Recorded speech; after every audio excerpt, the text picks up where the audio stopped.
Yo, what's up mga kaibigan? Nali na tayo magkwentuhan. So madalas nga na napapasama si Zach LaVine ngayon sa trade rumors matapos ang disappointing start sa season na ito ng Chicago Bulls and overall disappointing outcome ng ginawa nilang rebuild mode at pairing nila ni DeMar DeRozan. At ayon nga sa iba't ibang sources ay nilatag ni Zach LaVine ng Lakers bilang isa sa mga team na gusto niyang malipatan. Sa mga hindi nga nakakaalam ay napakatagal na nitong rumor mga kaibigan. 2 years ago pa yata ay sinasabi na ni LaVine na gusto niyang mapunta sa Lakers at maging kakampi si LeBron James. Isa pa sa mga bagay na nagpapalakas sa rumors na ito ay taga-LA din nga talaga si Zach LaVine at nagkolehiyo siya sa UCLA at tuwing summer kung saan nagaganap ang free agency ay palagi siyang nasa LA for workouts at tinatawag na mga UCLA runs. Kaya naman kung sakaling kagating nga ito ng Lakers at talagang gustuhin nila na makuha si Zach LaVine ay kailangan nilang bitawan si Austin Reaves ayon kay Chris B. Haynes. Siya nga ang gusto ng Chicago Bulls sa deal involving Zach LaVine kung sakali. So posible nga talaga natin na makita ang Austin Reaves and Alex Caruso na tandem. Ngunit sa Bulls na nga ito at hindi sa Lakers tulad ng gusto ng karamihan. Ngunit sinasabi din nga mga kaibigan ni Chris B. Haynes na hindi willing ang Lakers na pakawalan si Austin Reaves.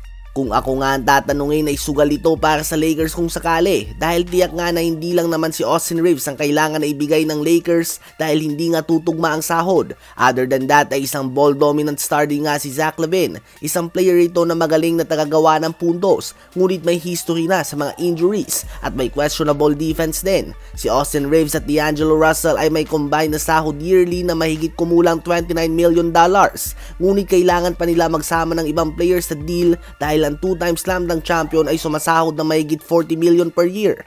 So ayun nga po mga kaibigan, sana naging maliwanag sa lahat na kung i-add ng sahod ni Austin Reaves at D'Lo ay mahigit 11 million pa ang kulang para matapatan lang ang sahod ni Zach LaVine. Kahit nga isama pa ng Lakers si Christian Wood, Cam Reddish, Jackson Hayes at Max Christie ay hindi pa din ito sapat para lang kay Zach LaVine. Gusto nyo bang matuloy ang Zach LaVine to Lakers trade? Ngayon ay tumungo naman tayo sa Los Angeles Clippers. Bigyan nga natin ng pansin ng team na ito. Hindi naman pwede noong nagsimula sila na 0 wins and 5 losses with James Harden ay panay gawa tayo ng content sa kanila. Ngunit ngayon na nakuha na nila ang kanilang ikawalong sunod na panalo ay tatahimik tayo.